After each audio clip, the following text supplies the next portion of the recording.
Так вот, что за у вас за щучьи котлетки? Щучьи котлетки. История про щучьи котлетки. История про щучьи котлетки. Щучьи котлетки родились в моей семье.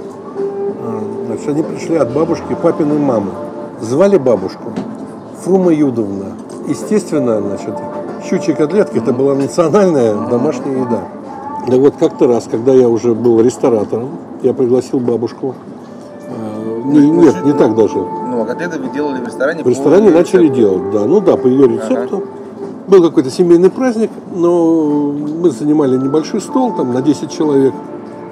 За остальными столами сидели просто гости. И, значит, когда вынесли котлетки эти щучьи, бабушка откусила одну.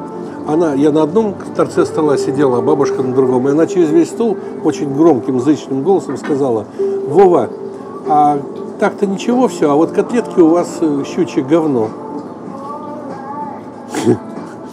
Я говорю: ты что, бабушка? И все засмеялись. Да, все засмеялись, так вроде как это, похихикивая. Причем засмеялись не только за нашим столом, но во всем ресторане. Потому что сказано это было довольно громко. Вообще, да, не то, что громко, как гром среди ясного неба. Причем она это повторила дважды. Я говорю: бабушка, вообще-то в этом ресторане сидят гости ресторана, и это, возможно, они после этого не придут сюда. Она говорит: и правильно сделал. Действительно. Если такие котлетки. Я говорю: ну иди покажи хоть как правильно делать. Давай посмотрим. Рецепт у меня, говорю, четко написан. Мы зашли на кухню с ней.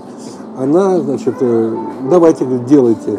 Мы взяли филе щучье, как она, значит, все, что надо, сколько там, килограмм филе, прокрутили через мясорубку, обжарили лучок, прокрутили через мясорубку, замочили там батончик, прокрутили, это с этим соединили, 2 раза прокрутили. Она говорит: ну, вроде бы все там нормально идет. Все, значит, яйцо там, да, и все.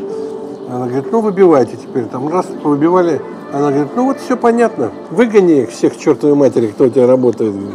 Я говорю: почему? Они лентяи, они, говорит, не хотят выбивать эту фарш.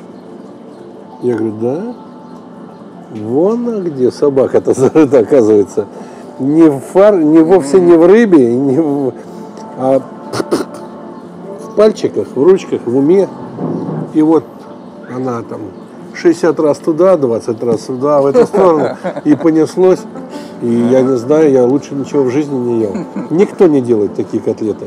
И никто не может ни перенять, ни сделать. Потому что точное число отбиваний. Точное понимание того, что ты делаешь, должно быть глубоко закопано, вот, наверное, в правом, да, полушарии или в левом все-таки. Ну, неважно. Просто делать как бабушка. Это веточки черемухи.